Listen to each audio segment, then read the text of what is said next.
and importantly for the purpose of what I want to talk about more right now, is the border. We've seen 5.6 million illegal crossings since January of 2021. Under Secretary Mayorkas and President Biden, the number of known or suspected terrorists caught by border agents has increased each year. Fiscal year 21, 15, their first year. FY 22, 98. FY 23, 140 so far. Now, you think, oh gosh, they're doing their job. They caught all these guys. Well, what about the 8 or so million gotaways? Anybody concerned about the gotaways when you know you've got 140 so far individuals nabbed to be known or suspected terrorists? We've lost 85,000 kids. They've gone missing. Can't track them. Fentanyl, as I said before, Border Patrol has seized 22,000 pounds of fentanyl. I mean, I don't know if you understand, but a sugar packet of fentanyl could kill most of the people in this room, depending on its strength. They've seized 22,000 pounds of fentanyl, which would kill hundreds of millions of people. China sells the printing presses to cartels to make the pills that are killing our kids. Kids that take Xanax or Adderall, boom, one pill, dead. It happens all across America. 72,815 fentanyl poisonings, 200 a day. As of this month, 46 Texas counties, I represent Texas, 46 Texas counties have declared an invasion because of the number and volume of migrants entering their communities. They've got to deal with schools. They've got to deal with hospitals. They've got to deal with crime. They've got to have police do the jobs that need to be done. They've got to deal with bailouts. They've got to deal with fences getting cut. They've got to deal with livestock getting out. They got to deal with fentanyl pouring into their communities. They got to deal with marijuana traffic. They got to deal with all sorts of dangers.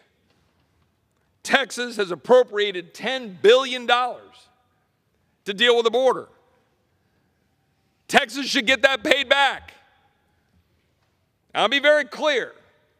This member of Congress will not vote for a single CR or DHS appropriations bill that does not address the border security issue, turning H.R. 2 into law, removing the actors at DHS that refuse to do their job, and pays Texas back for the damage being done to the state I represent. And I'm not going to be alone. And if those senators think they're going to roll us, they got a fight on their hand, including Republican senators. I don't care what party you're in. I don't care if you're a Republican or a Democrat. The time for our border being chaos and dangerous and endangering migrants and endangering Americans, the time for that to end is now. Not after another presidential election.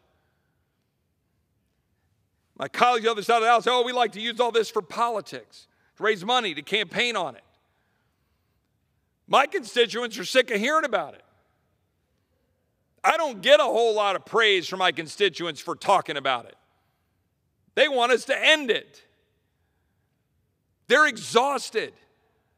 Ranchers breaking down in tears, 75-year-old crusty Texans who find a dead body on their ranch or are worried about their children, their livestock getting out. The ranch has been in their family for years.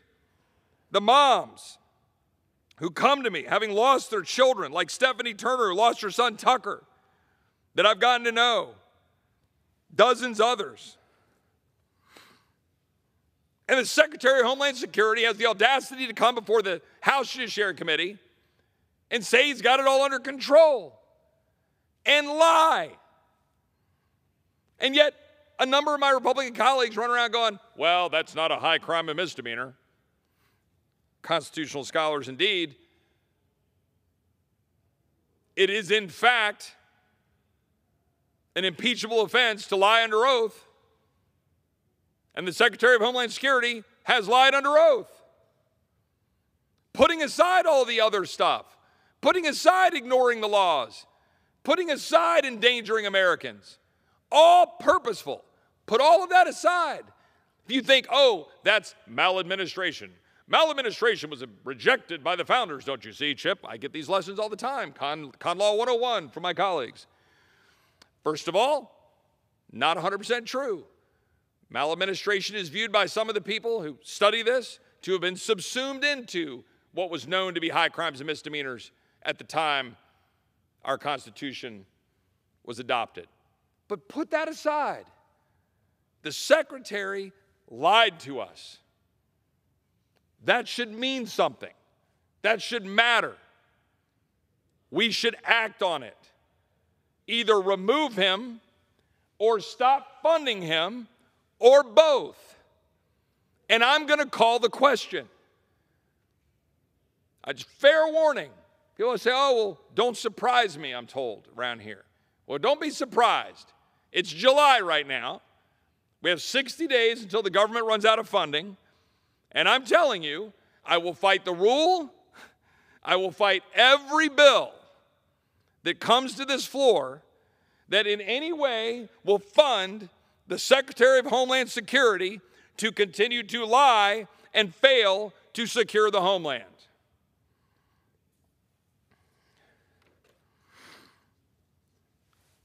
The things that we need to do, we laid out in H.R. 2, the bill we passed this spring to secure the border. Restart infrastructure, border wall construction, clear the cane, build roads, provide the resources needed to actually contain the flow.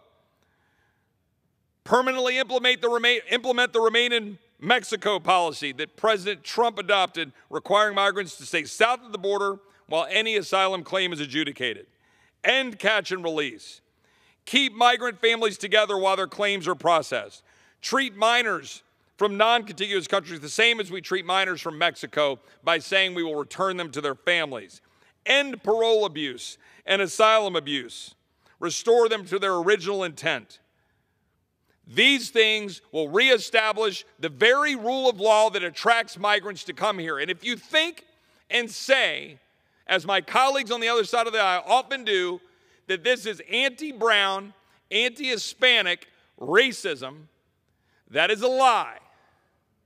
Talk to Hispanic Texans, Hispanic Americans, sick of watching their communities get decimated, sick of watching the rule of law crumble, sick of watching cartels get empowered, sick of watching their own die from fentanyl poisonings. I'm not going to allow the race baiting and the game of we're going to call you racist to cow me away from standing up and defending the border of the United States, which we are required to do. I'm not going to do it.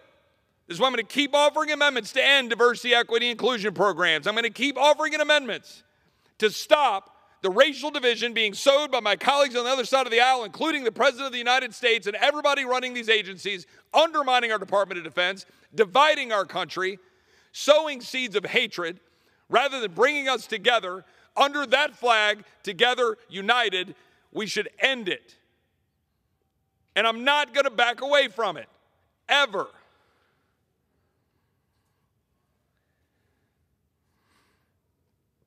I'm going to close with one final point. I have some colleagues who I know want some time, and I'll be happy to give it to them. I've focused a lot on the border. There are a lot of things that need to change. When we passed Limit, Save, Grow as a Republican Party in, I think, April, I felt that was one of the high water marks, along with passing H.R. 2 of this Congress, in laying out a vision for where we want to take the country. Find a path forward to balance the budget, limit spending, cut the size and scope of the federal bureaucracy, secure the border of the United States, limit the devastating damage that the so-called Inflation Reduction Act will be causing on our ability to be energy independent and the strength of our national security, from energy freedom, cutting down the expansion of the Internal Revenue Service. And on this point, and there's other items in that, but we laid out an agenda, and I hope we will stick with that as we go through the appropriations process. But in addition to the border, I have to say that the Inflation Reduction Act, which is effectively funding slavery in China, the Congo, and around the world, needs to be ended, needs to be capped, limited, or ended. Goldman Sachs estimates the IRA's unreliable energy subsidies will cost $1.2 trillion. You want to know how you ended up with $32 trillion, soon to be $36 trillion in debt? There you go. We passed a debt ceiling limit increase. Within a month, we'd already added another $1 trillion to the debt. The IRA massively subsidizes EV purchases and manufacturing. The EPA has mandated that 2/3 of new cars be EVs by 2032. Well, I live in Texas. Driving from Austin to Midland ain't easy to do in an electronic vehicle. I also don't have $70,000 sitting around to buy a new car that then is expensive to deal with when the battery goes out. Yet all of this is heavily owned by China. China has 80+%, pushing 90% of the battery making manufacturing base. We are literally handing to China our entire energy security. It's like literally one of the stupidest things a free people has ever done. At a moment where we have military strength and economic strength that is being challenged around the world, the geniuses of this administration and my colleagues on the other side of the aisle decide we need to turn over our energy industry to our adversary. But it's so much worse. The Democratic Republic of the Congo produces 70% of the world's cobalt. NPR reported on how modern-day slavery in the Congo powers the rechargeable battery economy. Children in mines. There are probably 10,000 to 15,000 tunnels that are dug by hand by artisanal miners. None of them have supports, ventilation shafts, rock bolts, anything like that. And these tunnels collapse all the time, burying alive children who are down there. Trafficking. You've got these militias. Sometimes they're called commandos, and they will abduct children, traffic children, and recruit children from other parts of the Congo. China owns 80% of the industrial cobalt mines in Congo and controls 15 of the 19 primary cobalt mines in the country. It controls almost 80% of the electronic vehicle battery manufacturing. 80% of solar panels installed in the U.S. come from Chinese firms. I could go on and on. Meanwhile, while they do this, China has 1,100 coal-fired plants. 1,100. We have 250. China's building 2 new coal-fired plants a week. We're sitting around playing unicorn games saying, hey, let's throw up a few more windmills and solar panels and just hope that we'll be able to get our power from China. Can you imagine in 1939 going, hey, let's go over to Germany and say, why don't you provide our energy, guys? We got a deal for you. Or Japan. Well, here we sit. But I want to bring it back to the final point, and then I'll be yielding time to my colleagues in whichever order they choose. This is about humanity. We are empowering tyrants who are abusing children in mines around the world, enriching a handful of leftist elitists in this country through corporate cronyism to the tune of $1.2 trillion in the so-called Inflation Reduction Act, while little children get exploited. And my colleagues on the other side of the aisle pat themselves on the back because they're fixing things for climate change. No, you're not. You're not denting CO2 production. You could get rid of every single internal combustion engine and you're going to drop CO2 production by 2 or 3%. And meanwhile, our border is wide open. Meanwhile, as I said, today, while I'm sitting here in this chamber, a little girl has been driven up I-95 through the nation's capital, up to New York, as a part of the sex trafficking trade. The data indicates that it is so prevalent that is likely true.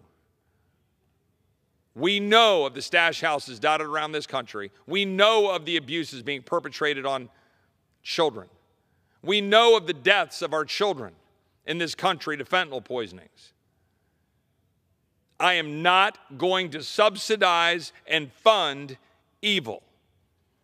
And I'm asking my Republican colleagues to join me in committing, before we get to the September 30th shutdown, to join our arms together and stand athwart an administration that is tyrannically undermining our freedom and our safety in Texas and throughout this country, while little children and our kids and our people are dying by the thousands because we refuse to do the basic duty of government, which is to secure our national borders. With that, I'll be pleased to yield to my friend from New York.